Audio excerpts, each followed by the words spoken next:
अविद्यादि विविध सर्गों का वर्णन। श्री मैत्रेय जी बोले, हे द्विजराज, सर्ग के आदि में भगवान ब्रह्मा जी ने पृथ्वी, आकाश और जल आदि में रहने वाले देव, ऋषि, पितृगण, दानव, मनुष्य, तिर्यक और वृक्षादि को जिस प्रकार रचा तथा जैसे गुण, स्वभाव और रूप वाले जगत की रचना की, वो सब आप मुझसे कहिए। श्री पराशर जी बोले, हे मैत्रेय, भगवान विभु ने जिस प्रकार इस सर्ग की रचना की वो मैं तुमसे कहता हूं, सावधान होकर सुनो। सर्ग के आदि में ब्रह्मा जी के पूर्वव्रत सृष्टि का चिंतन करने पर पहले अबुद्धि पूर्वक अर्थात पहल असावधानी हो जाने से तमोगुणी सृष्टि का आविर्भाव हुआ। उस महात्मा से प्रथम तम, अज्ञान, मोह, महामोह, भोगेच्छा, तामिश्र, क्रोध और अंधतामिश्र, अभिनिवेश नामक पंच परवा 5 प्रकार की अविद्या उत्पन्न हुई। उसके ध्यान करने पर ज्ञान शून्य, बाहर भीतर से तमोमय और जड़ नगादि, वृक्ष, गुल्म, लता, विरुत, तृण रूप 5 प्रकार का सर्ग हुआ। वराह जी द्वारा सर्वप्रथम स्थापित होने के कारण नगादि को मुख्य कहा गया है, इसीलिए ये सर्ग भी मुख्य सर्ग कहलाता है। उस सृष्टि को पुरुषार्थ की असाधिका देखकर उन्होंने फिर अन्य सर्ग के लिए ध्यान किया तो तिर्यक स्रोत सृष्टि उत्पन्न हुई। ये सर्ग वायु के समान तिरछा चलने वाला है, इसलिए तिर्यक स्रोत कहलाता है। ये पशु, पक्षी आदि नाम से प्रसिद्ध हैं और प्रायः तमोमय, अज्ञानी, विवेक रहित, अनुचित मार्ग का अवलंबन करने वाले और विपरीत ज्ञान को ही यथार्थ ज्ञान मानने वाले होते हैं। ये सब अहंकारी, अभिमानी, 28 वधों से युक्त, आंतरिक सुख आदि को ही पूर्णतया समझने वाले और परस्पर एक दूसरे की प्रवृत्ति को न जानने वाले होते हैं। उस सर्ग को भी पुरुषार्थ का असाधक समझ पुनः चिंतन करने पर एक और सर्ग हुआ। वो ऊर्ध्व स्रोत नामक तीसरा सात्विक सर्ग ऊपर के लोकों में रहने लगा। ये ऊर्ध्व स्रोत सृष्टि में उत्पन्न हुए प्राणी विषय सुख के प्रेमी, बाह्य और आंतरिक दृष्टि संपन्न तथा बाह्य और आंतरिक ज्ञान युक्त थे। ये तीसरा देव सर्ग कहलाता है। इस सर्ग के प्रादुर्भाव होने से संतुष्ट चित्त ब्रह्मा जी को अति प्रसन्नता हुई। फिर इन मुख्य सर्ग आदि तीनों प्रकार की सृष्टियों में उत्पन्न हुए प्राणियों को पुरुषार्थ का असाधक जान उन्होंने एक और उत्तम साधक सर्ग के लिए चिंतन किया। उन सत्य संकल्प ब्रह्मा जी के इस प्रकार चिंतन करने पर अव्यक्त प्रकृति से पुरुषार्थ का साधक अर्वाक स्रोत नामक सर्ग प्रकट हुआ। इस सर्ग के प्राणी नीचे पृथ्वी पर रहते हैं, इसीलिए वे अर्वाक स्रोत कहलाते हैं। उनमें सत्व, रज और तम तीनों ही की अधिकता होती है, इसीलिए वे दुख बहुल, अत्यंत क्रियाशील एवं बाह्य आभ्यंतर से ज्ञान युक्त और साधक हैं। इस सर्ग के प्राणी मनुष्य हैं। हे मुनिश्रेष्ठ, इस प्रकार अब तक तुमसे 6 सर्ग कहे, उनमें महतत्व को ब्रह्मा का पहला सर्ग जानना चाहिए। दूसरा सर्ग तन्मात्राओं का है, जिसे भूत सर्ग भी कहते हैं, और तीसरा वैकारिक सर्ग है, जो ऐन्द्रिक इंद्रिय संबंधी कहलाता है। इस प्रकार बुद्धि पूर्वक उत्पन्न हुआ ये प्राकृत सर्ग हुआ।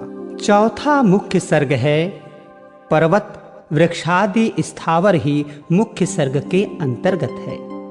5वां जो तिर्यक स्रोत बतलाया उसे तिर्यक कीट पतंगादि योनि भी कहते हैं। फिर 6ठा सर्ग ऊर्ध्व स्त्रोताओं का है, जो देव सर्ग कहलाता है। उसके पश्चात 7वां सर्ग अर्वाक स्त्रोताओं का है, वो मनुष्य सर्ग है। 8वां अनुग्रह सर्ग है वो सात्विक और तामसिक है।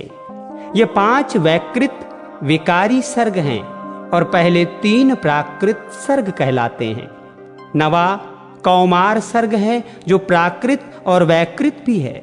इस प्रकार सृष्टि रचना में प्रवृत्त हुए जगदीश्वर प्रजापति के प्राकृत और वैकृत नामक ये जगत के मूलभूत 9 सर्ग तुम्हें सुनाए। अब और क्या सुनना चाहते हो? श्री मैत्रेय जी बोले, हे मुने, आपने इन देवादिकों के सर्गों का संक्षेप से वर्णन किया। अब हे मुनि श्रेष्ठ, मैं इन्हें आपके मुखारविंद से विस्तार पूर्वक सुनना चाहता हूं। श्री पराशर जी बोले, हे मैत्रेय, संपूर्ण प्रजा अपने पूर्व शुभाशुभ कर्मों से युक्त है, अतः प्रलय काल में सबका लय होने पर भी वो उनके संस्कारों से मुक्त नहीं होती।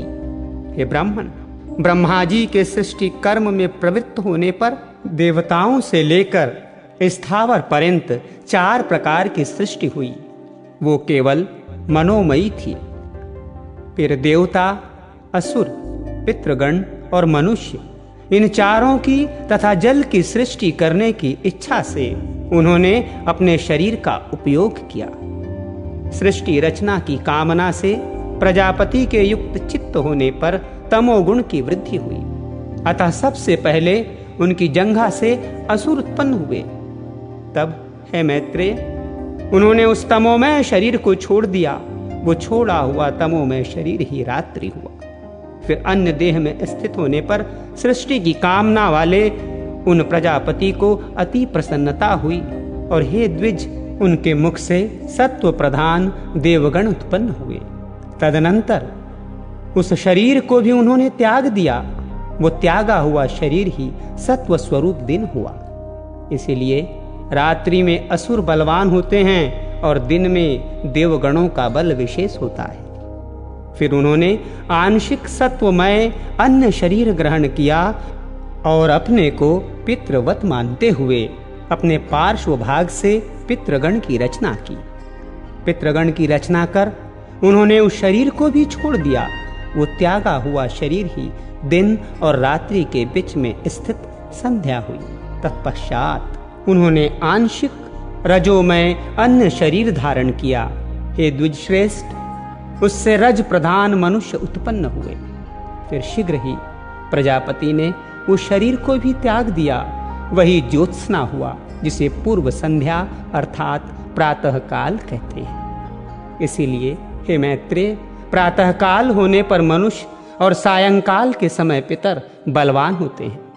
इस प्रकार रात्रि, दिन, प्रातः काल और सायंकाल ये चारों प्रभु ब्रह्मा जी के ही शरीर हैं और तीनों गुणों के आश्रय हैं। फिर ब्रह्मा जी ने एक और रजोमात्रात्मक शरीर धारण किया। उसके द्वारा ब्रह्मा जी से क्षुधा उत्पन्न हुई और क्षुधा से काम की उत्पत्ति हुई। तब भगवान प्रजापति ने अंधकार में स्थित होकर क्षुधाग्रस्त सृष्टि की रचना की। उसमें बड़े कुरूप और दाढ़ी मूछ वाले व्यक्ति उत्पन्न हुए।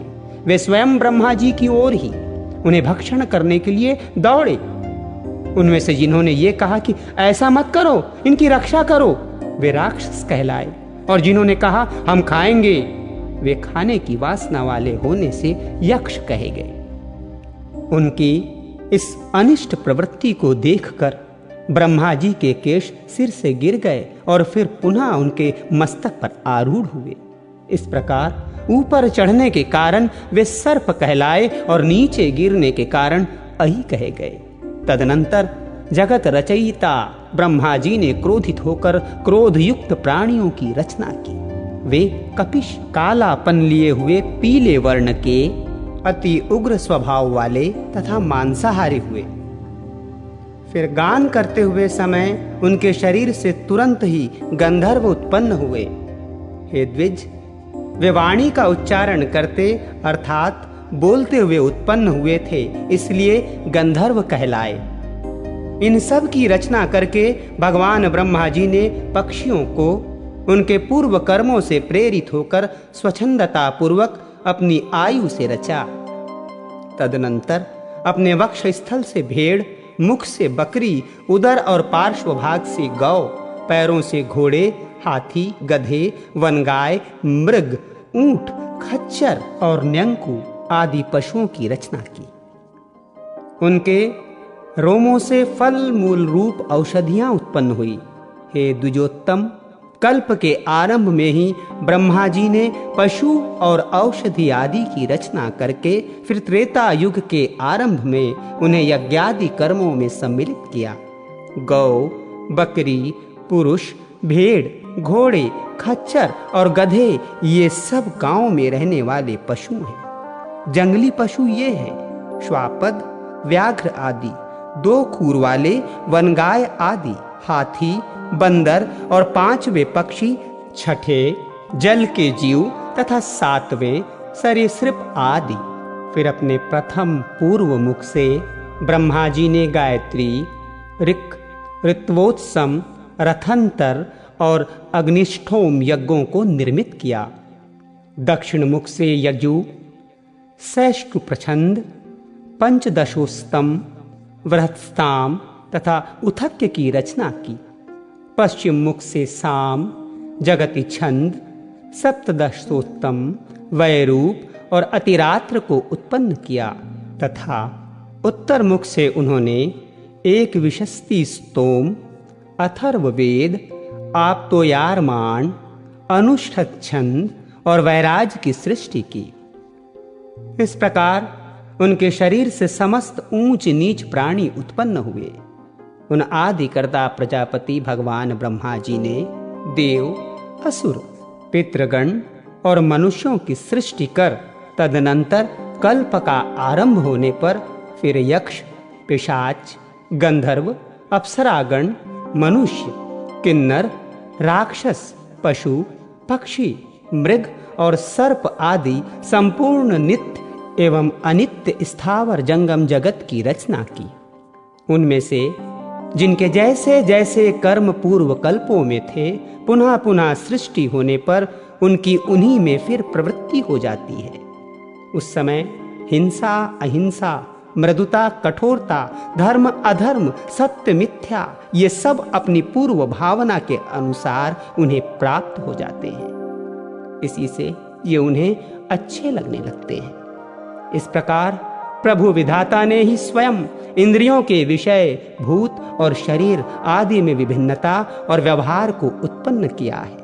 उन्होंने कल्प के आरंभ में देवता आदि प्राणी के वेदानुसार नाम और रूप तथा कार्य विभाग को निश्चित किया है। ऋषियों तथा अन्य प्राणियों के भी वेदानुकूल नाम तथा यथा योग्य कर्मों को उन्हीं ने निर्दिष्ट किया है। जिस प्रकार भिन्न भिन्न ऋतुओं के पुनः पुनः आने पर उनके चिन्ह और नाम रूप आदि पूर्ववत रहते हैं, उसी प्रकार युगादि में भी उनके पूर्व भाव ही देखे जाते हैं। शिश्रक्षा शक्ति, सृष्टि रचना की इच्छा रूप शक्ति से युक्त वे ब्रह्मा जी सृज्य शक्ति, सृष्टि के प्रारब्ध की प्रेरणा से कल्पों के आरंभ में बारंबार इसी प्रकार सृष्टि की रचना किया करते हैं।